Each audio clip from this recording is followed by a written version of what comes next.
ಇದು ಅದೇನು ಸರ್ ಅದು ಕುಣಿತೈತಿ, ಇದು ಕುಣಿಯೋದಿಲ್ಲ ಸರ್. ಒಂದು 60 ರಿಂದ 70 ಕಿಲೋಮೀಟರ್ ಒಂದು 15 ರೂಪಾಯಲ್ಲಿ ಓಡಾಡ್ಬೋದು. ಈ ರೋಡ್ಸ್ ಅಲ್ಲಿ ಓಡಿಸಿದ್ರು. ಸಸ್ಪೆನ್ಷನ್ ಬಗ್ಗೆ ಕೇಳೋಣ.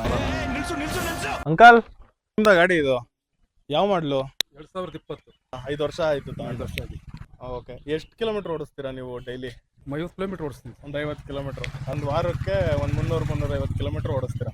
ಎಷ್ಟು ಖರ್ಚು ಮಾಡ್ತೀರಾ ಇದಕ್ಕೆ ಗಾಡಿಗೆ? ಸುಮಾರು ಸರ್ ಬೇಕೇ ಸರ್, ಡೈಲಿ ಒಂದು 100 ರೂಪಾಯಿ ಬೇಕೇ ಬೇಕು. ಸೊ ಇವಾಗ ಅದೇ ನೀವು ಈ ಗ್ರೀನ್ ಟೈಗರ್ ಅಂತ ಹೇಳಿ ನಮ್ದು ಕಂಪನಿ ಪೆಟ್ರೋಲ್ ವೆಹಿಕಲ್ ನ ಎಲೆಕ್ಟ್ರಿಕ್ ಕನ್ವರ್ಟ್ ಮಾಡ್ತೀವಿ.